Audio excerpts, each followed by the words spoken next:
नमस्कार साथियों, मैं हूं जेपी शुक्ला और स्वागत है आपका हमारे चैनल एग्जाम पास पे। सबसे पहले आप सभी को नए साल की हार्दिक शुभकामनाएं और आशा करता हूं कि आपका जो नया साल है वो आपके जीवन में नई खुशियां लेके आएगा, आपकी सिलेक्शन होगी और आप अच्छे से अच्छे नंबर लेके आएंगे, जिससे हमारा भी जो मोराल है, हमारा जो आत्मविश्वास है वो बढ़ेगा कि हमने आपके तैयारी में आपका साथ दिया है। आज का लेक्चर जो होने वाला है वो रसायन विज्ञान या केमिस्ट्री से होने वाला है। साइंस सेक्शन में अक्सर ऐसे क्वेश्चंस आते हैं जिनको आप अटेम्प्ट करने में थोड़ी गलतियां कर देते हैं। उन गलतियों को सुधारने के लिए मैं कुछ मिसलिनियस एमसीक्यूज केमिस्ट्री के लेके आ रहा हूं। आज 1 जनवरी के दिन 2021 की शुरुआत आप अच्छे से अच्छे क्वेश्चन से करेंगे। हम इसको डिस्कस करेंगे और आपको जो भी फियर है, जो भी डाउट है, उसको हम क्लियर करेंगे इस वीडियो में।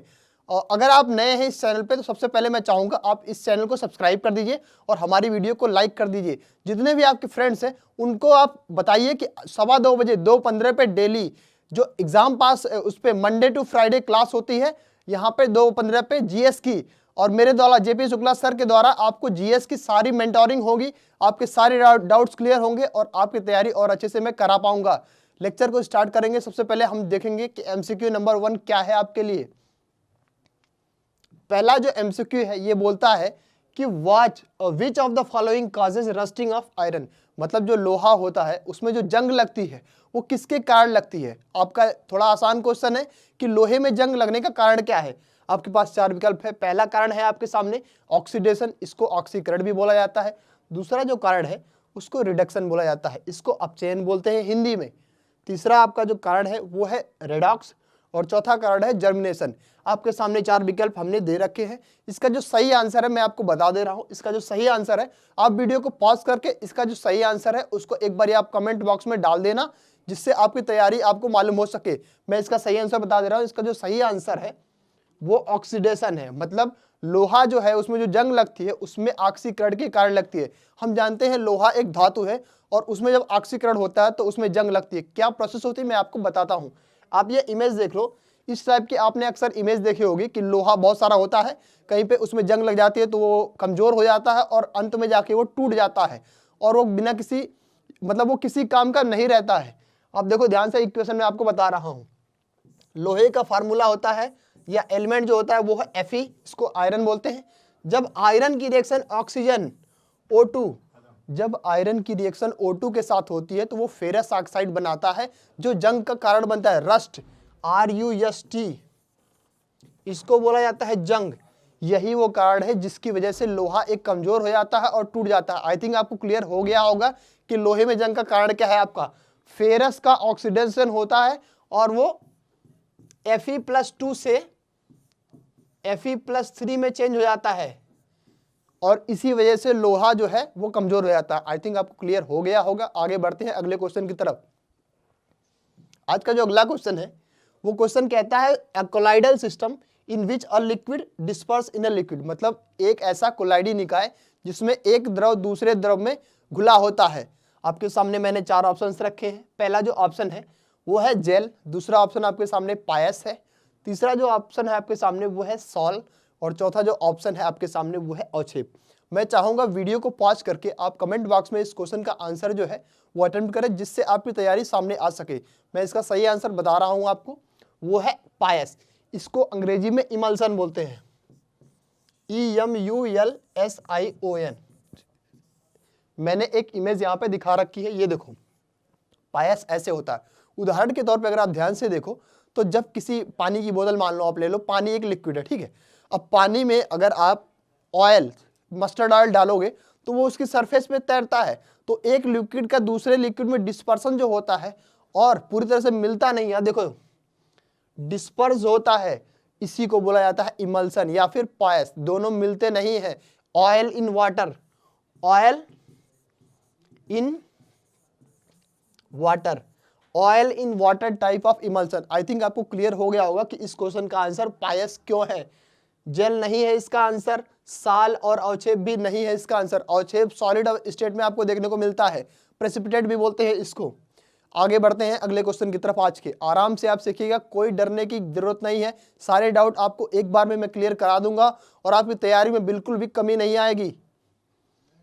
आज का अगला क्वेश्चन वो कहता है कि एटम्स हैविंग, हाँ मतलब एक ऐसा परमाणु जिसमें प्रोटॉनों की संख्या समान होगी परंतु न्यूट्रॉनों की संख्या विपरीत होगी। ये क्वेश्चंस अक्सर एग्जाम्स में आते हैं। आप अगर प्रीवियस ईयर क्वेश्चंस ध्यान से देखोगे तो आपको ये क्वेश्चन उनमें कई बार आपको दिखाई देगा। CHSL में, CGL में पहले ये क्वेश्चंस बहुत बार आते थे, अब आजकल आने थोड़े कम हो गए हैं, लेकिन इनके आने के चांसेस अभी भी बहुत ज़्यादा हैं। आप देखो ऑप्शन चारों हैं। पहला ऑप्शन है समस्थानिक या आइसोटोप इसको बोला जाता है। दूसरा ऑप्शन आपके सामने है कैटायंस, तीसरा है यहाँ पे हिग्स बोसॉन, और चौथा जो ऑप्शन है वो एनायन या रेडायन है। चाहूंगा एक बारी वीडियो को पॉज करना, कमेंट बॉक्स में क्वेश्चन का आंसर अटेम्प्ट करना, जिससे आपकी तैयारी और अच्छी हो सके। अगर गलत होता है तो डरने की जरूरत नहीं है, एक बारी सीखो, अगली बार इसको फिर से अटेम्प्ट करना। तैयारी अच्छी होगी, NTPC में नंबर अच्छे आएंगे, CGL और CHSL में भी नंबर अच्छे आते हैं तो सिलेक्शन की गारंटी आपकी हो जाएगी। सही जो आंसर इसका है वो है आइसोटोप्स।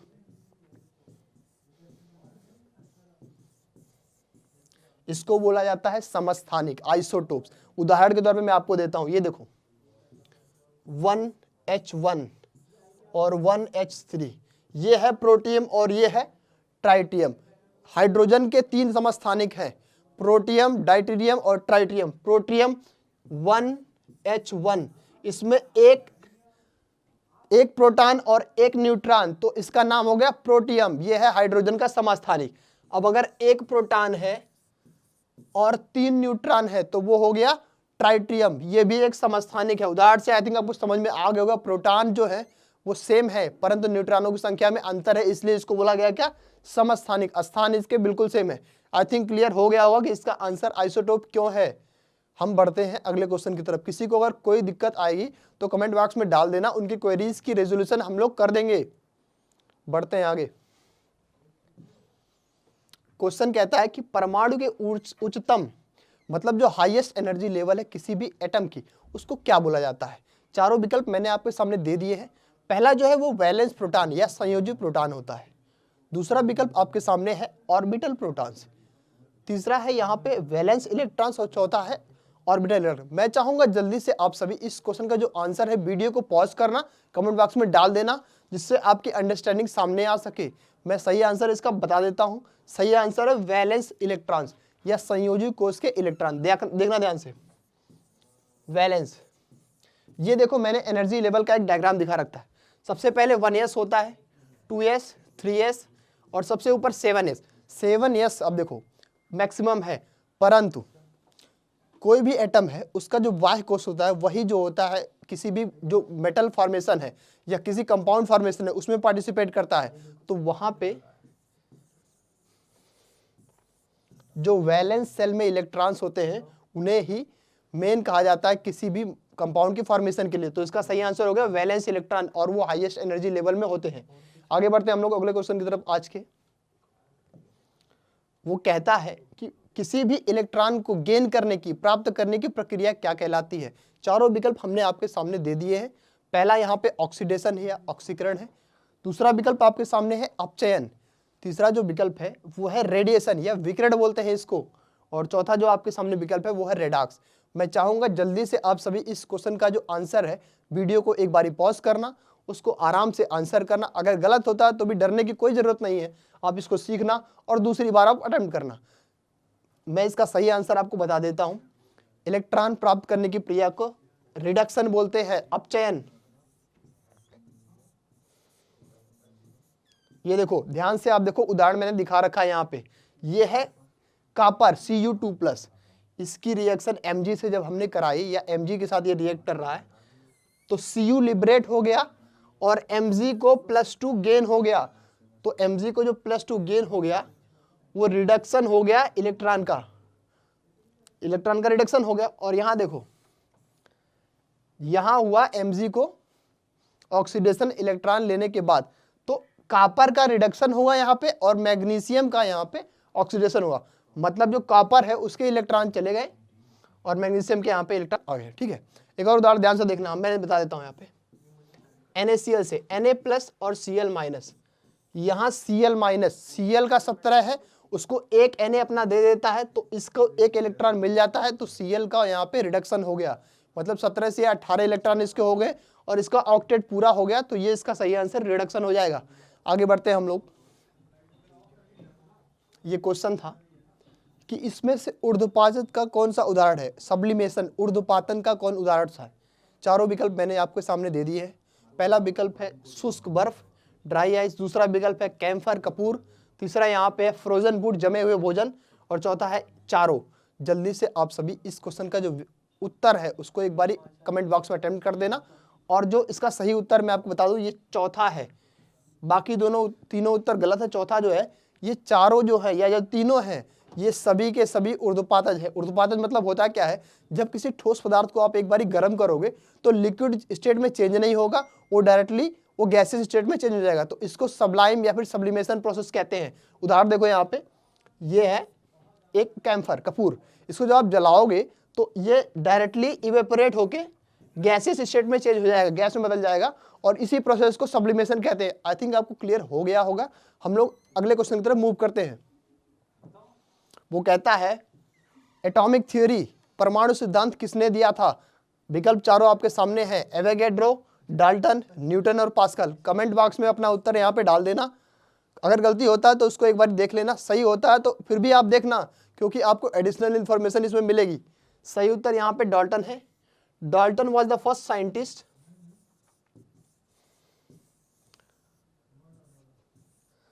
जिन्होंने इंट्रोड्यूस किया था एटॉमिक थ्योरी, कंप्लीट थ्योरी।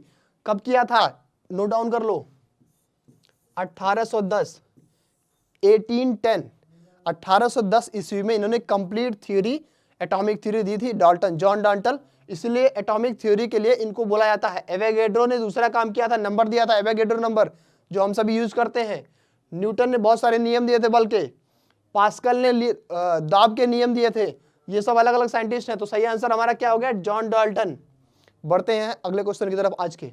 ये एक फोटो है जॉन डाल्टन की, इसे आप देख सकते हैं आसानी से, और आपकी अंडरस्टैंडिंग अच्छी हो जाएगी उनको पहचानने के लिए। अगला क्वेश्चन था, what is the valency of magnesium. मतलब मैग्नीशियम जो है उसकी संयोजकता क्या है। जब वो संयोग करता है किसी और एलिमेंट के साथ कंपाउंड फॉर्मेशन में, तो वो कितना वैलेंसी शो करता है। चारों विकल्प मैंने आपके सामने दे दिए हैं।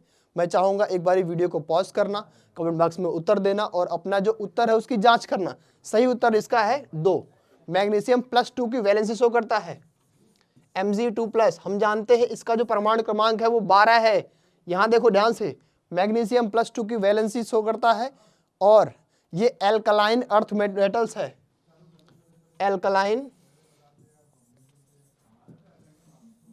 क्षारीय मृदा धातुओं में, एल्कलाइन अर्थ मेटल्स में ये पहला आता है मैग्नीशियम, और सेकंड आता है, पहला तो दूसरा है Mg। बेरिलियम पहला है Be, और उसके बाद Mg आता है। तो इंपॉर्टेंट क्वेश्चन है, इसकी वैलेंसी 2 है, इसके Y कोष में 2 एक्स्ट्रा इलेक्ट्रॉन है। जब ये संयोग करते हैं तो Mg+2 की वैलेंसी शो करते हैं। आई थिंक आपको क्लियर हो गया होगा। ये आसान क्वेश्चन है, जो भी साइंस साइड के स्टूडेंट है वो आसानी से इस क्वेश्चन का आंसर कमेंट बॉक्स में अटेम्प्ट कर सकते हैं। आगे बढ़ते हैं अगले क्वेश्चन की तरफ आज के। वो कहता है भारत में जो ऊर्जा प्राप्त होती है उसका मुख्य स्रोत कौन सा है। चारों विकल्प आपके सामने हैं। मतलब जो भी हम लोग अपना लाइट यूज करते हैं, बाकी सब यूज करते हैं, जितना सामान यूज करते हैं अपना, वो किसके द्वारा सबसे ज्यादा यूज करते हैं, कहां से एनर्जी हमको सबसे ज्यादा मिलती है। विकल्प आपके सामने 4 हैं। पहला है कोयला, दूसरा विकल्प है वो है गैस, तीसरा यहाँ पे है न्यूक्लियर या परमाणु ऊर्जा, नाभिकीय ऊर्जा, और जो अंतिम विकल्प आपके सामने है वो है हाइड्रो एनर्जी या जल विद्युत ऊर्जा। सही उत्तर इसका है कोयला। कोयला इसका सही उत्तर है। ये देखो मैंने आपको दिखा दिया है। भारत की जो ऊर्जा जरूरतें हैं उसमें जो मेजर चंक है 50% से ज्यादा वो अभी भी कोयले से प्राप्त होता है। हमें पता है कि ग्लोबल वार्मिंग में सबसे बड़ा जो कारण है बढ़ने का वो है कार्बन एमिशन। तो हमारा जो गोल है, हमारे देश का जो गोल है कि अपना जो कार्बन एमिशन है उसको बहुत कम करें। इसीलिए हमारे प्रधानमंत्री जी ने इंटरनेशनल सोलर अलायंस ISA,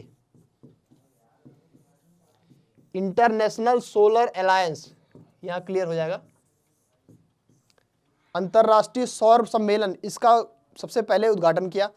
इसका मुख्यालय गुड़गांव में है, और उन्होंने प्रयास किया कि जितना भी रिन्यूएबल मतलब ऐसी ऊर्जा के स्रोत जिनको हम दोबारा प्राप्त कर सकते हैं, उनसे जो प्रकृति है उसका दोहन नहीं होता है, उसको बनाया। और वो हमारा लक्ष्य है कि हम अपना जो कोल एमिशन है या कार्बन एमिशन है उसको घटाएं। तो इंपॉर्टेंट पॉइंट है, अभी भी हमारा जो कार्बन का उत्सर्जन है वो बहुत ज़्यादा हो रहा है। उसको रिड्यूस करने के लिए हमारी सरकार ने बहुत प्रयास किया है, और धीरे धीरे मुझे लगता है 2030 तक उस लक्ष्य में हम सफल हो भी सकते हैं। आगे बढ़ते हैं हम लोग अगले क्वेश्चन की तरफ। इसका सही जवाब कोल था। वो क्वेश्चन है कि what is the maximum number of electrons. अच्छा हाँ, किसी भी बाह्य कोश में अधिकतम कितने इलेक्ट्रॉन हो सकते हैं। ये क्वेश्चन थोड़ा सा ट्रिकी है क्योंकि बहुत लोग जो साइंस साइड के नहीं है उनके लिए कठिन क्वेश्चन हो सकता है। किसी भी परमाणु के जो बाह्य कोश है, आउटर सेल, ये देखो बाह्य कोश यही होता है, ये अंदर वाला सेल न्यूक्लियस है, इसके बगल में सेल है और सेल है और यहाँ पे एक सेल है, सबसे जो बाहर का सेल होगा उसको बाह्य कोश कहेंगे। इसमें कितने इलेक्ट्रॉन्स हो सकते हैं। चारों विकल्प मैंने आपको दे दिए हैं, एक बार इसको अटेम्प्ट करना कमेंट बॉक्स में और आंसर्स को आप चेक कर लेना कि आप सही हैं या गलत हैं। सही आंसर यहाँ पे 8 है। मैक्सिमम 8 सेल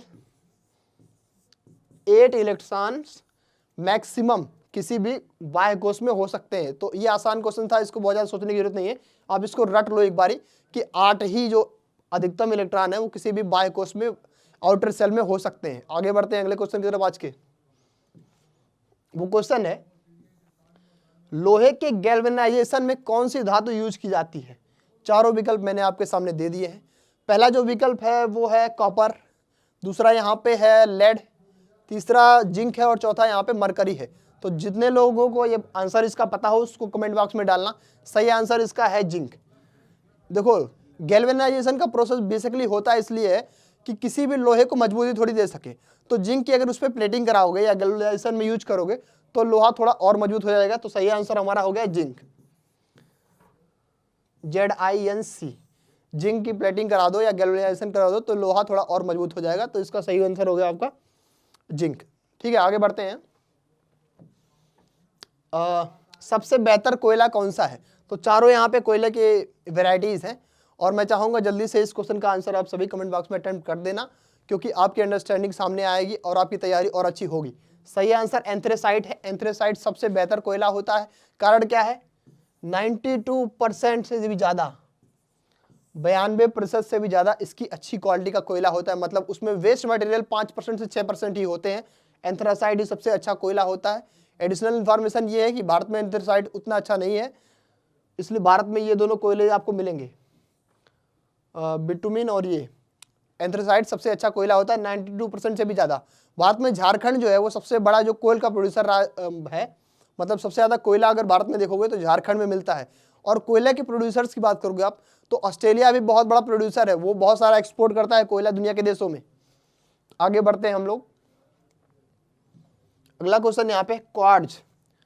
क्वार्ट्ज किससे बना है। चारों विकल्प मैंने आपके सामने दे दिए हैं। पहला है कैल्शियम सल्फेट, दूसरा विकल्प है आपके सामने कैल्शियम सिलिकेट, तीसरा है सोडियम सल्फेट और लास्ट विकल्प जो है वह है सोडियम सिलिकेट। जल्दी से आप सभी इस क्वेश्चन का आंसर कमेंट बॉक्स में अटेम्प्ट कर देना, अपना आंसर चेक कर लेना। सही आंसर बता दे रहा हूं मैं, सोडियम सिलिकेट है। हम जानते हैं सबसे पहले SiO2। अगर आपने कभी भी अपनी जिंदगी में, हमें लगता है सब किसी ने देखा होगा, रेत या बालू देखा होगा, आप कभी ना कभी किसी न किसी बीच पे गए होंगे घूमने या आप किसी नदी पे कभी ना कभी तो गए होंगे, आपने वहां रेत देखे होगी या पहाड़ देखे होंगे बहुत सारे। तो वो सब जो है वो सिलिका होते हैं, सिलिकेट होती हैं, SiO2 सिलिका, और उसी से ही मिलके बना है क्या, क्वार्ट्ज। आप देखना ध्यान से कैसे,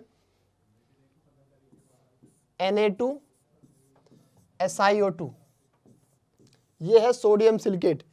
सिलिका के प्रोसेस करा के सोडियम सिलिकेट बनता है और सोडियम सिलिकेट से बाद में जाके ये क्वार्ट्ज बनता है। तो इंपॉर्टेंट क्वेश्चन है, सोडियम सिलिकेट से एक्सट्रैक्ट करा के क्वार्ट्ज बनाया जाता है। तो इस हिसाब से इसका आंसर होगा सोडियम सिलिकेट। आगे बढ़ते हैं हम लोग। हाँ, ये बड़ा इंपॉर्टेंट क्वेश्चन है, EVS का क्वेश्चन है और केमिस्ट्री का है और जनरल साइंस का भी क्वेश्चन है। ग्लोबल वार्मिंग जो है या वैश्विक तपन जो है, जो दुनिया का टेम्परेचर बढ़ रहा है जिससे हम सभी को नुकसान हो रहा है, जो ऐसे देश जो समुद्र के पास हैं वो डूबने का उनके ऊपर खतरा हो रहा है, और जो जनजातियां हैं जो समुद्र के पास रहती हैं, जंगली इलाकों में रहती हैं, उनके ऊपर बहुत बड़ा खतरा उत्पन्न हो रहा है। तो ग्लोबल वार्मिंग का मेन रीजन क्या है। चारों विकल्प मैंने दे दिए हैं। पहला जो विकल्प है वो कहता है ऑक्साइड्स ऑफ नाइट्रोजन, दूसरा यहाँ पे है ऑक्साइड्स ऑफ सल्फर, तीसरा विकल्प यहाँ पे है कार्बन डाइऑक्साइड और चौथा है मोनोऑक्साइड। सही आंसर इसका कार्बन डाइऑक्साइड है, CO2।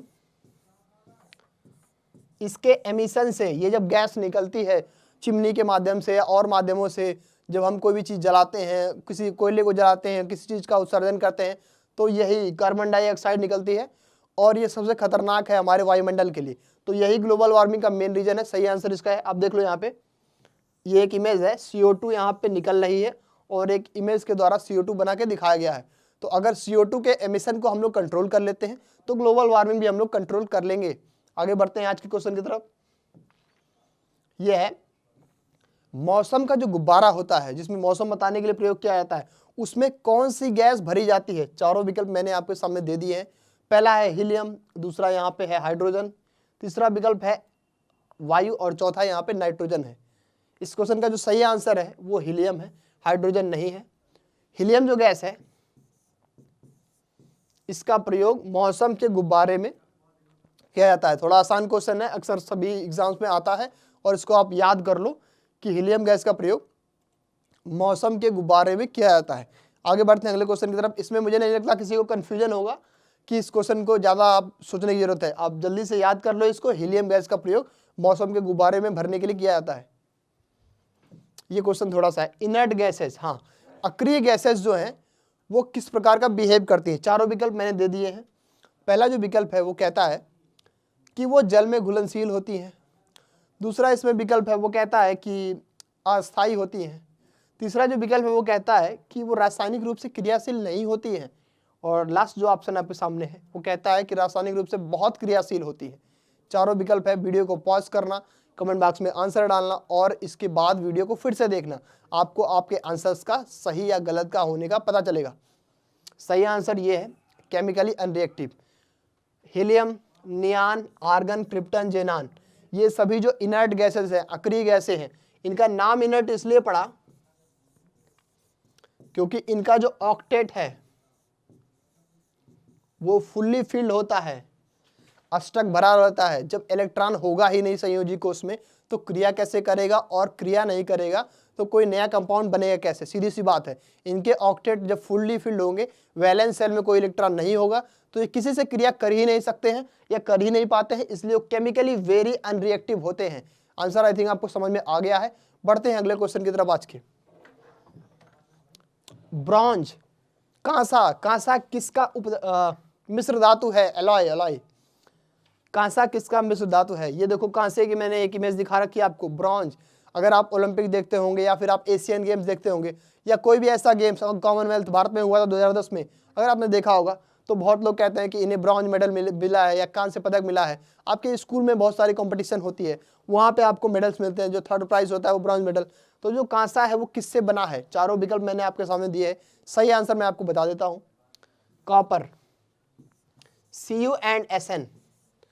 कॉपर और टिन की जो मिश्र धातु है उसका नाम है कांसा। ये एक इंपॉर्टेंट क्वेश्चन है, इसको आप इंपॉर्टेंट मार्क कर लो।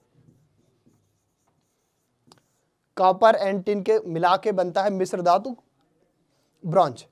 अब मिश्र धातु क्या होता है? तो मिश्र धातु जब कोई धातु और अधातु या दो धातुओं को मिला के मिक्सर जब आप करोगे तो जो तीसरी बनती है उसको बोला जाता है मिश्र धातु। इसमें दोनों की प्रॉपर्टीज होती हैं और ये मिलाया इसलिए जाता है कि उसको और मजबूती प्रदान की जाए और उसमें थोड़ी और प्रॉपर्टीज आ जाए या अच्छे गुण आ जाए।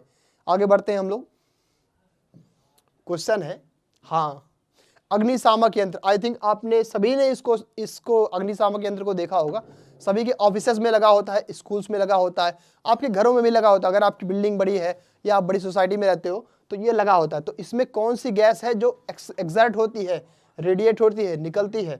चारों विकल्प मैंने आपको दे दिए हैं। पहला है कार्बन मोनोऑक्साइड, दूसरा है क्लोरीन, तीसरा CO2 है और लास्ट है यहाँ पे नाइट्रोजन। सही आंसर मैं आपको बता देता हूँ, आप एक बार इसको कमेंट करके पॉज करना।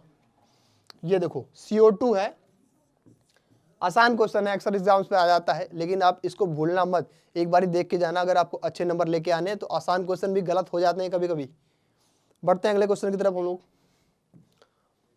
ये इसमें से कौन सा ऐसा है जिसमें सिलिकॉन Si उसका उपयोग नहीं किया जाता है? चारों विकल्प है। पहला है सोलर पैनल्स, दूसरा यहाँ पे है IC मैन्युफैक्चरिंग, तीसरा है ऑप्टिकल फाइबर्स और लास्ट जो ऑप्शन है वो है इंक पेन। इसको आप ये देखो Si, जिसका परमाणु क्रमांक जो है वो 14 है और इसका 14 एटॉमिक नंबर है। और सही आंसर जो इसका है वो इंक पेन है, क्योंकि ऑप्टिकल फाइबर, सोलर पैनल और IC मैन्युफैक्चरिंग तीनों में सिलिकॉन का यूज किया जाता है। सिलिकॉन से याद आया कि सिलिकॉन वैली जो है US में वहाँ पे दुनिया में जितनी भी आईटी कंपनीज है, बड़ी से बड़ी कंपनी, उसके हेडक्वार्टर्स है, इसलिए उसको सिलिकॉन वैली कहा गया है। सेमीकंडक्टर इंडस्ट्री में सिलिकॉन, जर्मेनियम, सिलिकॉन, जर्मेनियम और आर्सेनिक, ये तीनों जो हैं इनका उपयोग सेमीकंडक्टर इंडस्ट्री में बहुत किया जाता है। अगले क्वेश्चन की तरफ मूव करते हैं हम लोग। ये आज का लास्ट क्वेश्चन है। इसमें से कौन ऐसा है जिसको मेलेबिलिटी, चादरों में नहीं पीटा जा सकता है, जिसकी मेलेबिलिटी बहुत कम होती है? चारों विकल्प मैंने आपको दे दिए हैं। पहला है सोना, दूसरा यहाँ पे चांदी है, तीसरा पोटेशियम और लास्ट है जो आपका एल्यूमिनियम। ये है पोटेशियम। सही आंसर जो है आज का, इसका प्रमाण क्रमांक 19 है। और इसकी जो मेलेबिलिटी है, सोडियम और पोटेशियम जो एल्कली मेटल्स हैं, जो या क्षारीय धातुएं हैं, उनकी जो मेलेबिलिटी है वो बहुत कम होती है कंपैरिजन टू ये जो मेटल्स होती हैं इनकी, नोबल मेटल्स। तो सही आंसर इसका है पोटेशियम। आज के सेशन में इतने ही क्वेश्चंस होंगे, और अगर आपको ऐसे ही और इम्पॉर्टेंट क्वेश्चंस चाहिए तो एग्जाम पास पे आप जुड़ जाइए हमारे साथ और इस लेक्चर को अपने फ्रेंड्स के साथ शेयर कर दीजिए। और thank you very much for this video.